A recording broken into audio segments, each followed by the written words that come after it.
올해 왓츠스 앤 원더스에서 제니스는 데피 컬렉션에 주목하기로 한 것으로 보입니다. 데피 스카이라인과 데피 익스트림 다이버라는 두 가지 라인업을 중심적으로 모델들이 선보여지고 있는데요. 데피 컬렉션에 집중하는 해이니만큼 부스에 가보니까 데피의 역사적인 모델들이 데피라는 이름이 처음 사용됐던 그 시절부터 지금 현재까지 쭉 전시가 되어 있는 걸 볼 수가 있었습니다. 그러고 나서 데피 스카이라인과 데피 익스트림을 보니까 또 더 매력적으로 보이는 그런 효과가 있는 것 같아요. 시계 하나로 모든 걸 다 할 수 있는 그런 럭셔리 워치를 찾고 계시다면은 제니스의 데피는 반드시 살펴봐야 되는 라인업입니다. 그럼 데피 스카이라인이 나한테 맞을까? 데피 익스트림 다이버가 나한테 맞을까? 궁금해 하실 텐데 저를 따라오시죠.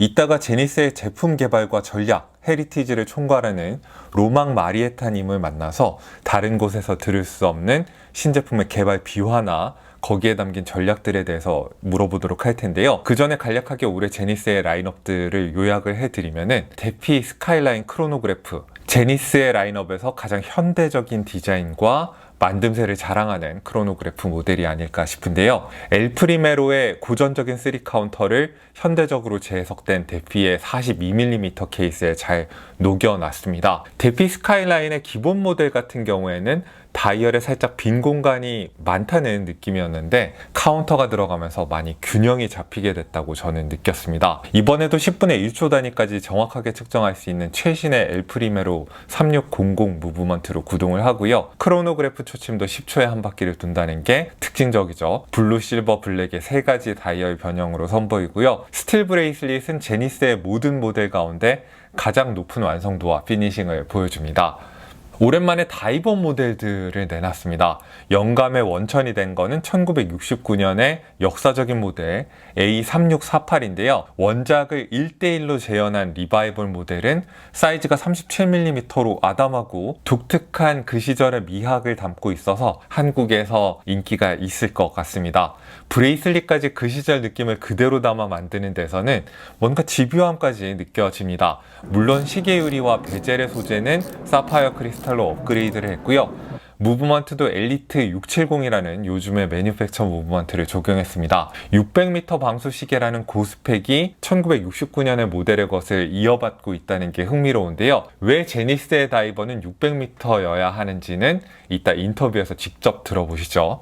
데피 익스트림 다이버 모델의 경우 A3648을 스테로이드를 맞은 우락부락한 근육질의 티타늄 다이버 와치로 재해석했습니다. 익스트림이라는 이름답게 극한 상황을 염두에 둔 단단한 툴워치지만은 오리지널의 향기가 분명합니다. 12각 베젤과 오렌지색 액센트에서 기분 좋은 그 시절의 바이브를 느낄 수 있고요. 하지만 티타늄 케이스의 분명한 각과 선은 누가 봐도 오늘날의 것입니다. 제니스의 다이버라면 당연히 고성능이어야 하겠죠. 프로페셔널 다이버 와치의 표준인 ISO 6425의 엄격한 기준을 따라서 당당하게 600m의 방수 성능을 보장하는 시계입니다. 포화 점수를 염두에 두고 헬륨 배출 밸브까지 장착했다는 걸 보실 수 있죠. 42.5mm의 지름과 15.5mm의 두께에도 케이스와 브레이슬릿이 다 티타늄으로 만들어져서 전혀 무겁지가 않습니다. 티타늄 베젤에다가 세라믹 인서트를 넣은 게 아니라 베젤 전체가 세라믹 소재로 이루어진 것도 인상적인 부분인데요.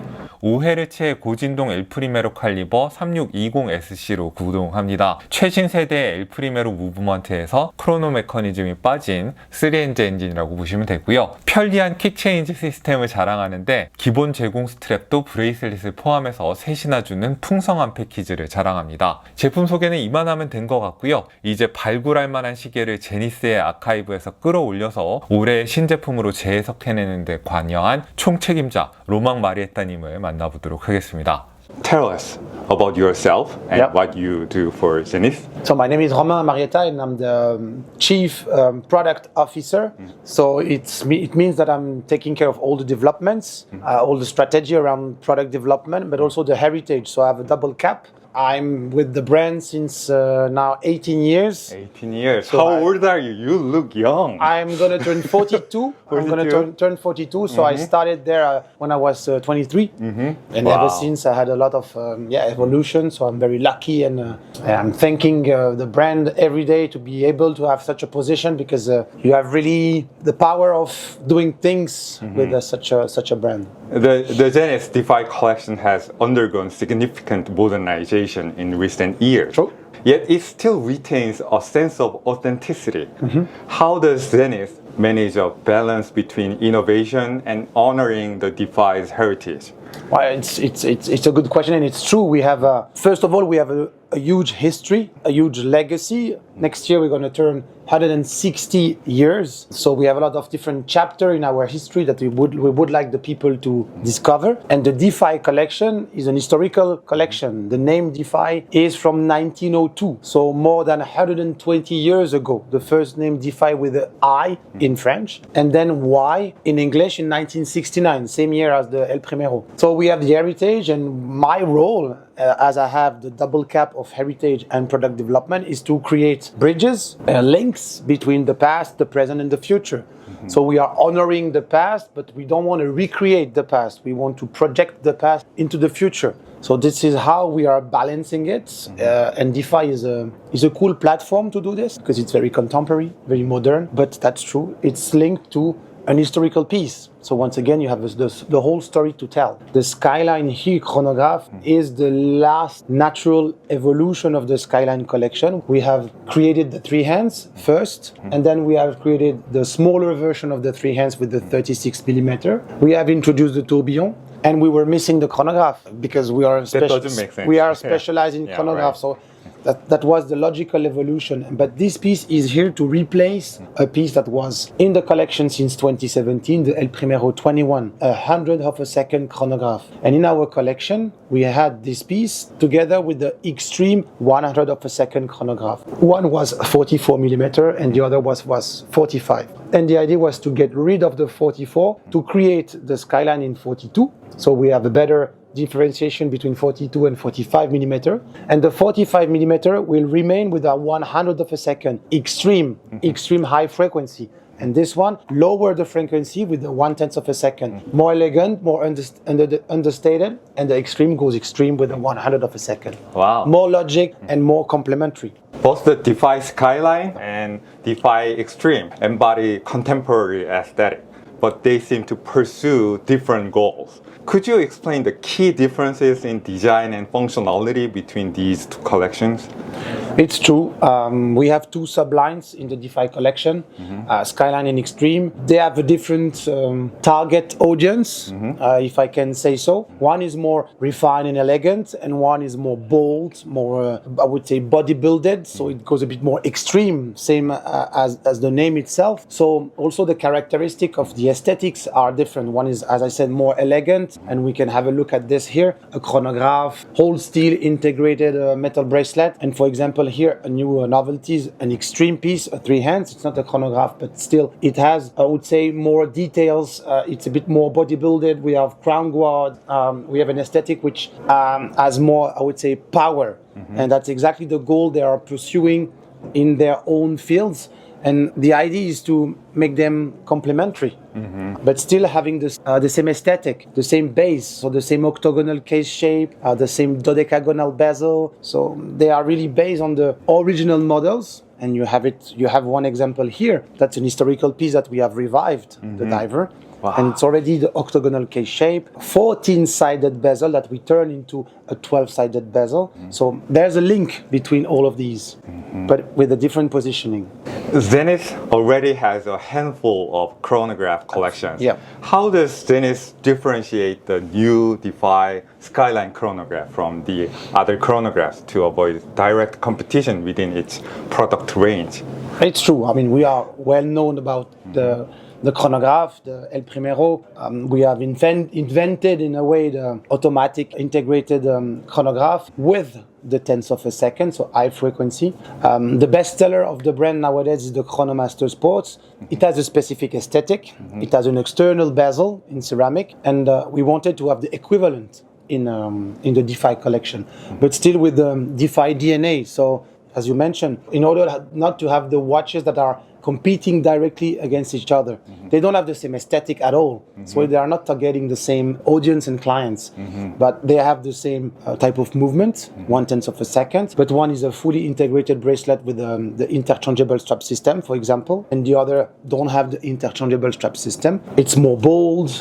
It's really more, I would say, masculine in a way with the integrated bracelet, which the Chronomaster doesn't really have. And the Chronomaster is more vintage in a way, and this is more contemporary. And for example, once again, also in the Pilot collection, we have another chronograph, but aesthetically, they don't feel absolutely the same. So it's more a tool watch. This is more elegant, and the Chronomaster has more, I would say, a vintage flair. So this is how we are, I would say, differentiating our collection, because having 4 different lines, of course, you need to identify specific language, design DNA. The bracelet on the Defy Skyline chronograph appears to be of high quality. Can you discuss the engineering behind the bracelet? But it's true that we have worked a lot on the integrated bracelet of Defy. It's kind of a technical bracelet. We wanted to have it really edgy, lots of angles. It's a fully interchangeable strap system, which is for us very important. That makes the watch very easy and convenient to work with.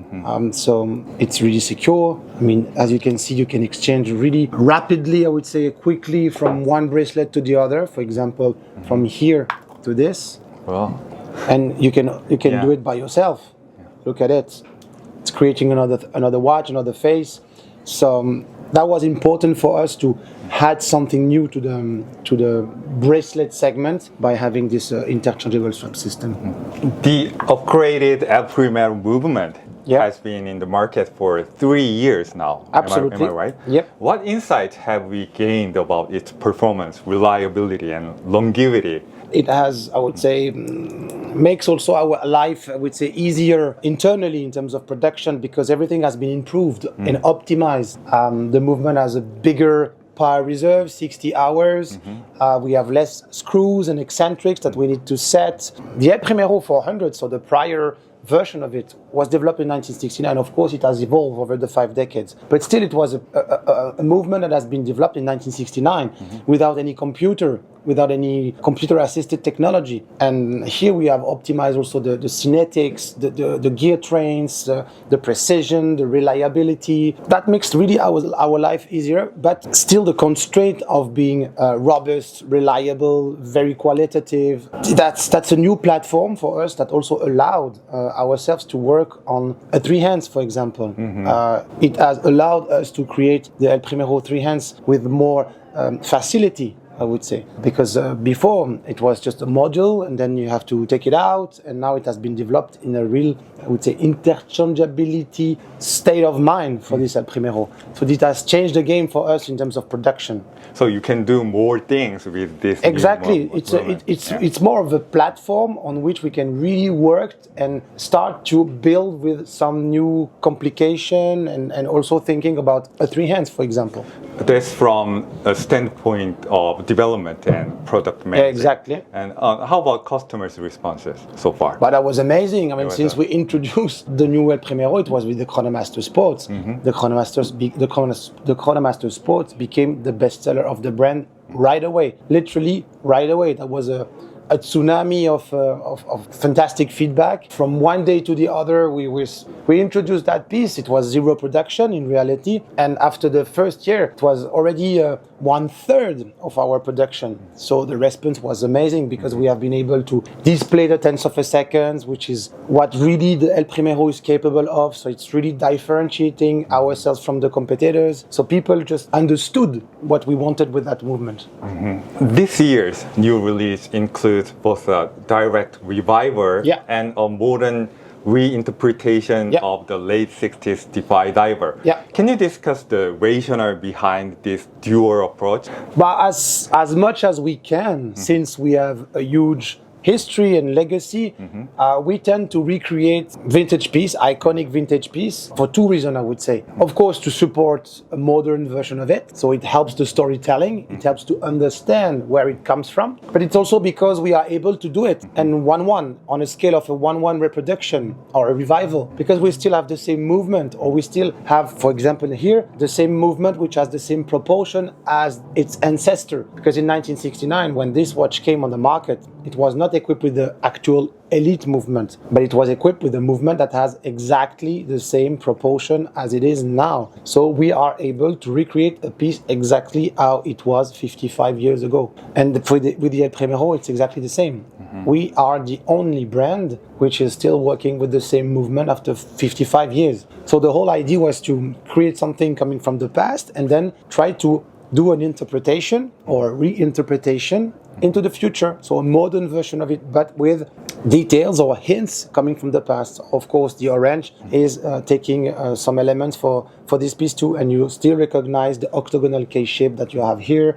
You still see also on this Defy the construction of the rotating bezel. The rotating bezel is under the fixed bezel, and it's exactly the same here with the novelties. You have the fixed bezel and then you have a ceramic bezel.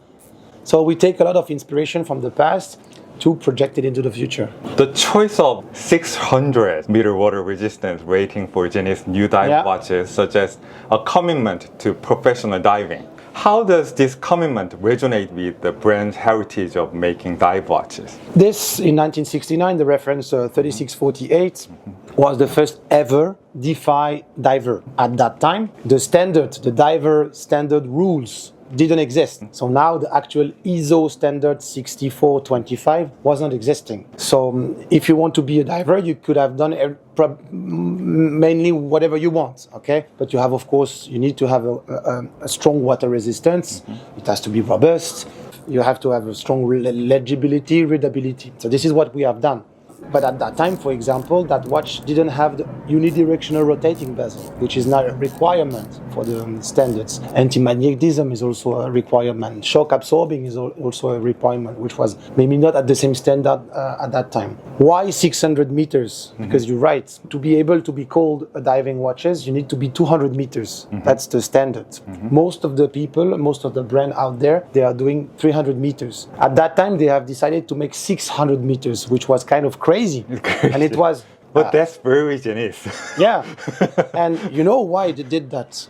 Because it was meant to be released in 1969. And 600 meters, if you convert 600 meters into feet, it's 1,968.6 feet. Oh. Okay, so it means that's the reasoning. So it means 1969, the year of birth of this watch. So that's why they choose 600 meters for only one purpose, because human being, of course, cannot go at 600 meters in scuba dive. The record is 332 meters. So that's one of the elements that they took into consideration. So that's why also this watch is 600 meters. 600.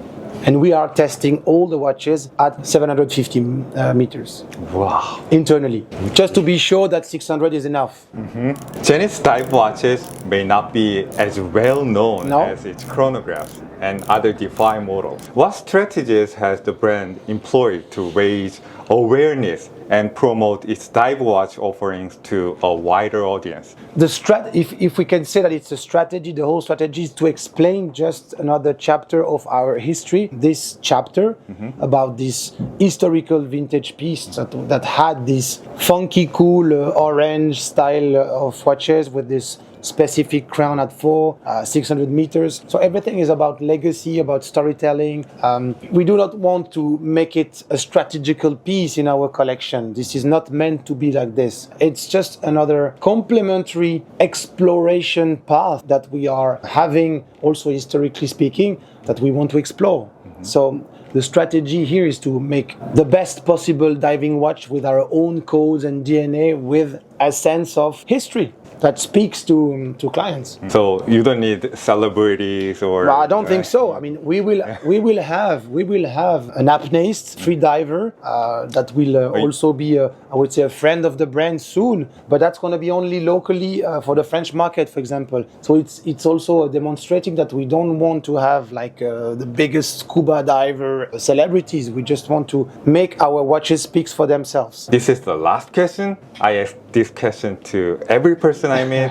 So if a first-time Zenith buyer is watching this interview, what advice would you like to give her or him? I think that we have the chance to have developed strong pillars with strong identities and design languages in our collection. So you have 4 different lines. So you have the choice. Obviously, we are well known for chronographs. So if you want a chronograph in our collection, you have the choice between a lot of different possibilities. So I would just advise a first-time buyer to fall in love with one aesthetic that speaks to him, on which he feels an emotion, because it's all about passion and emotion, and then it can be fully trusted that these watch are entirely manufactured by us, so every single movement inside is our own movement. So then it's just up to their taste, I would say. That would be my answer. Yeah, okay. I don't know if it's an advice, but that would be what I will tell him. Do you have any special message to Korean fans? I've never been to Korea, so I would love You to should come. visit. Yeah, I know. I know. Told me. I'm ashamed. I've never been to Korea, so this is a market that I don't really know. Only about facts and things that I have heard, but I've never been to Seoul, never been to Korea. So I would love to come. So that would be my message. Hopefully, we can see each other in your country, beautiful country. Thank you for taking your time. Thank you very much. Answer My pleasure. this question. And Thank you very much. Thank you for being my last interviewee. It's the last of the day, last of the show. Yeah, last of the Okay, show. I'm honored. Thank you. Thank you. Honor is here. Before you go back to Korea. Yeah, right. Okay, cool question. Very Thank you. complete. Complete. Very Yeah, complete yeah. question. I read press release. Yeah, really perfect. thoroughly, But yeah. you did your job. Nice. Okay, Bravo. great.